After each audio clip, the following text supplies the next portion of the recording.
एक समय की बात है, एक आदमी था जिसे एक बीमारी थी बहुत ही ज्यादा बोलने की। वह 2 मिनट भी शांत नहीं रह सकता था। दवाई के रूप में उसे बोलना जरूरी था, अन्यथा उसके शरीर में हलचल होने लगती थी। उसे किसी भी विषय में हर 2 मिनट में बोलना ही होता था। वह आदमी भी इससे बहुत परेशान था और सोचता था कैसे इससे छुटकारा पाऊं। वह गुरु की तलाश में बाहर निकला। उसे एक पेड़ के नीचे एक गुरु साधना में लीन दिखाई दी। उसने सोचा यही शायद मेरी मदद कर सकते हैं। वह साधना पूरी होने का इंतजार करने लगा। जैसे ही गुरु की साधना से बाहर आए, वह आदमी उनके चरणों में गिर गया और बोला, गुरुजी, मैं आपका शिष्य बनना चाहता हूं। गुरुजी ने भी उसको अपना शिष्य बना लिया। बाद में गुरुजी को इस बात का पता चला कि उस आदमी को बहुत ही ज्यादा बोलने की आदत है। वह आदमी 2 मिनट भी चुप बैठ नहीं सकता। वह आदमी हर रोज गुरुजी से एक ही बात पूछता कि गुरुजी, इस दुनिया का सबसे बड़ा ज्ञान क्या है आई?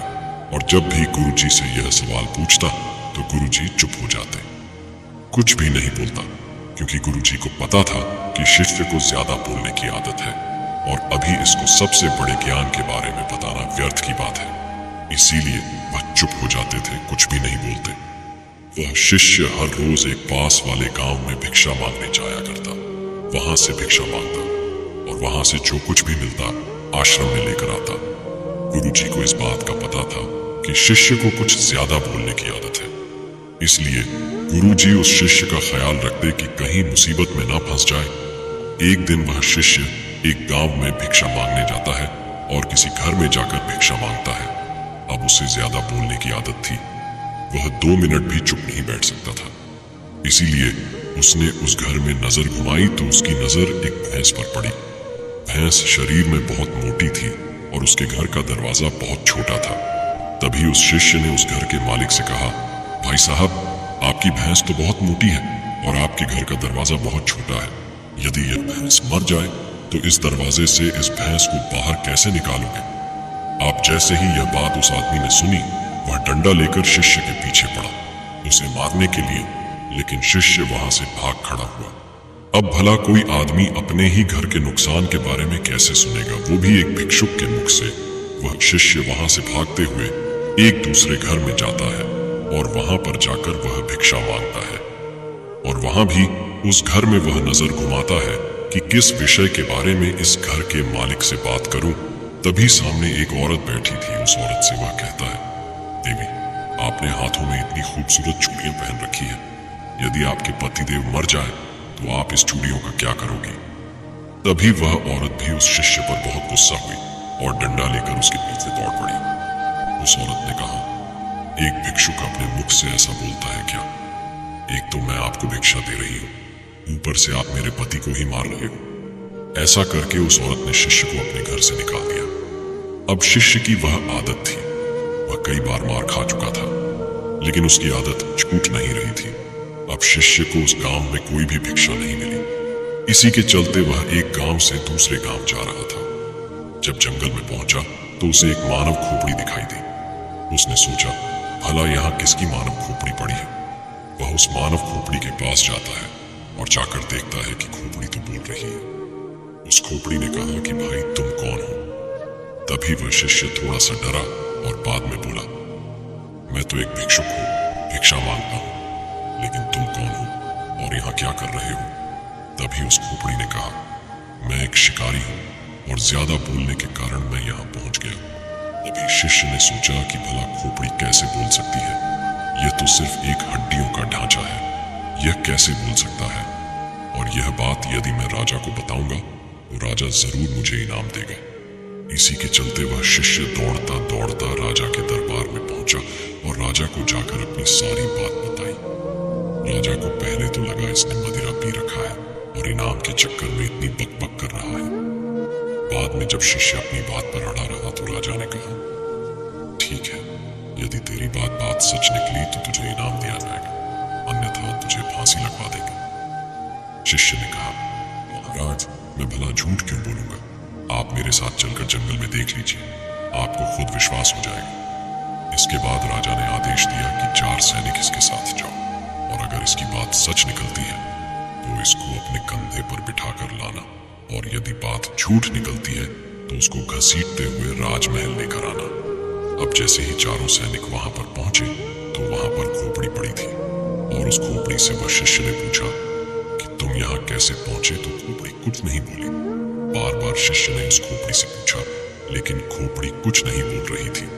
बहुत देर होने के बाद सैनिकों ने उस शिष्य को पकड़ लिया और घसीटते हुए राजमहल में लेकर आए और राजा से आकर कहा कि महाराज जी, यह तो झूठ बोल रहा है। खोपड़ी तो वहां पड़ी है, लेकिन खोपड़ी भला कैसे बोल सकती है? यह तो मूर्ख आदमी है, इसको तो कुछ पता ही नहीं है। तभी राजा ने आदेश दिया कि इस आदमी को फांसी पर लटका दो। इतना सुनते ही वह आदमी थर थर कांपने लगा और अपने गुरु को याद किया, गुरुदेव आज मुझे बचा लीजिए, नहीं तो आज मेरी मौत पक्की है। जैसे ही शिष्य अपने गुरु से अर्जी करता है, गुरु को आश्रम में बैठे बैठे आभास हो जाता है कि शिष्य मुसीबत में पड़ गया है और वह ज्यादा बोलने के चक्कर में ही मुसीबत में पड़ा है।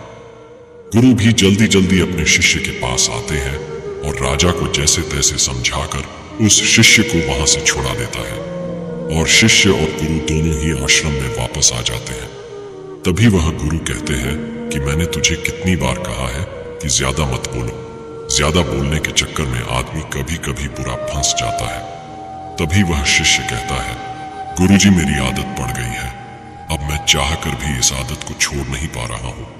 मुझे पता है कि मुझे सिर्फ दुनिया का सबसे बड़ा ज्ञान मिल जाएगा तो मेरा मन अपने आप शांत हो जाएगा, मैं अपने आप चुप हो जाऊंगा। लेकिन आप हो कि मुझे सबसे बड़ा ज्ञान बता ही नहीं रहे हो। मैं आपको कितने दिनों से पूछ रहा हूँ। जैसे ही उस शिष्य ने सवाल किया, गुरुजी फिर से चुप हो गए, कुछ भी नहीं बोले। अब वह शिष्य गुस्से में वहां से चला जाता है और कहता है, गुरुजी मुझे बड़ा ज्ञान बताना ही नहीं चाहते। इसके बाद वह शिष्य एक तरफ जाकर बैठ गया।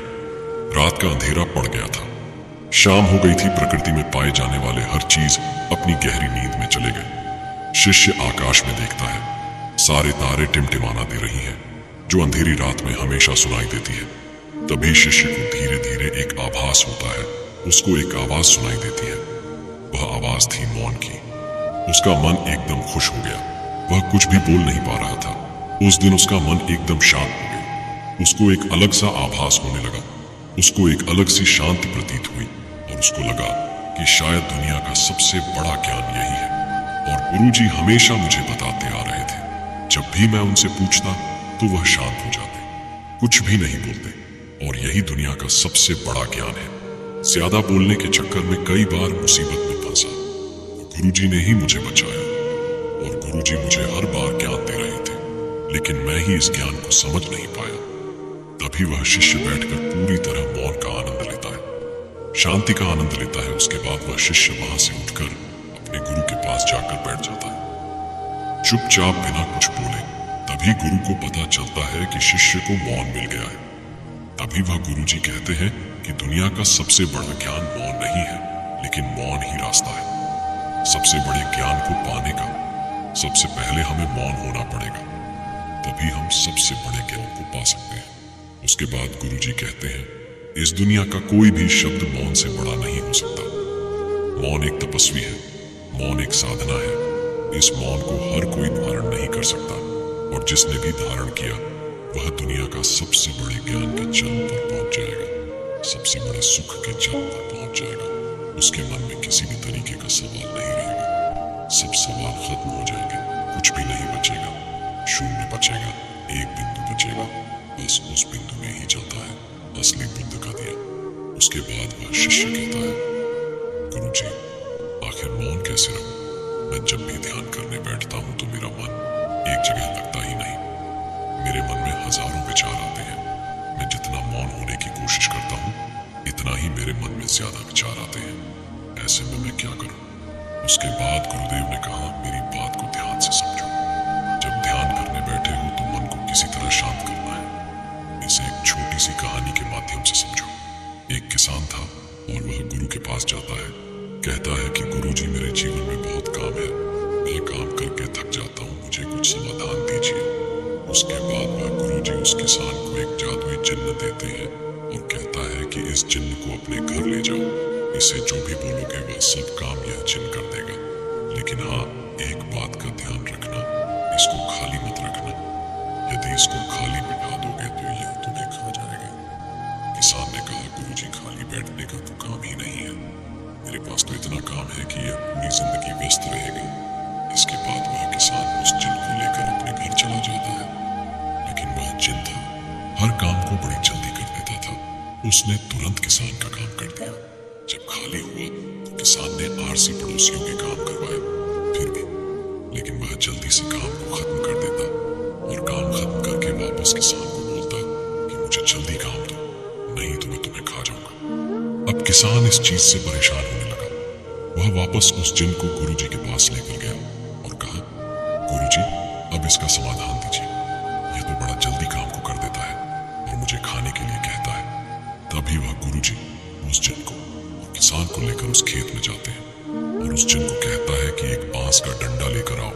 वह जिन एक बांस का डंडा लाता है और गुरुजी उसको खेत में रोप देते हैं। उस डंडे को रोप कर उसके बाद गुरुजी उस जिन को कहते हैं, जब भी तुम्हें यह किसान कोई काम के लिए बोले और काम खत्म हो जाए तो इस डंडे पर चढ़ना और उतरना तुम्हारे पास जब काम ना हो तो यह काम करते रहना। यह सुनते ही किसान बहुत खुश हो गया, क्योंकि उसको समाधान मिल गया था। अब अगर जिनके पास काम नहीं रहेगा तो वह डंडे पर उतरता चढ़ता रहेगा। अब वह किसान को परेशान नहीं करेगा। हमें ध्यान के समय में अपने मन को सांस के साथ बांध देना है। जैसे सांस बाहर जाती है तो उसके साथ मन को बाहर, और जैसे ही सांस अंदर जाती है तो मन को अपने अंदर धीरे धीरे इसका अभ्यास करते जाओ। धीरे धीरे आपका मन शांत हो जाएगा। ऐसा नहीं है कि सिर्फ तुम ध्यान के समय ही ऐसा करो। जब भी तुम कुछ काम करते रहो, कहीं जा रहे हो, किसी से बात कर रहे हो, उस समय मौन रहकर अपनी सांस पर ध्यान दो। अपने मन के अंदर की आवाज को सुनो, सांस की आवाज को सुनो और उसी के साथ अपने मन को जोड़ दो। धीरे धीरे आपका मन पूरी तरह शांत हो जाएगा। जब भी कभी बोलना पड़े, किसी को जवाब देना पड़े, पहले याद कर लो कि क्या बोलना है। उसके बाद कम से कम 5 सेकंड रुक जाओ, उसके बाद ही अगले को जवाब दो। इससे तुम्हारा ज्यादा बोलने की आदत भी कम हो जाएगी। और जब तुम्हारे पास बोलने के लिए 2 ही बातें हो, उनमें से एक ही बात बोलो। और जब तुम्हारे पास बोलने के लिए 3 बातें हो तो उसमें से 2 ही बातें बोलो। धीरे धीरे ज्यादा बोलने की आदत चली जाएगी, क्योंकि हमारे मन को शांत करने से पहले चुप तो रहना ही होगा। जुबान को बंद करना ही पड़ेगा। शांति को मुंह से बोलकर या लिखकर नहीं बताया जाता, उसे सिर्फ अनुभव किया जा सकता है।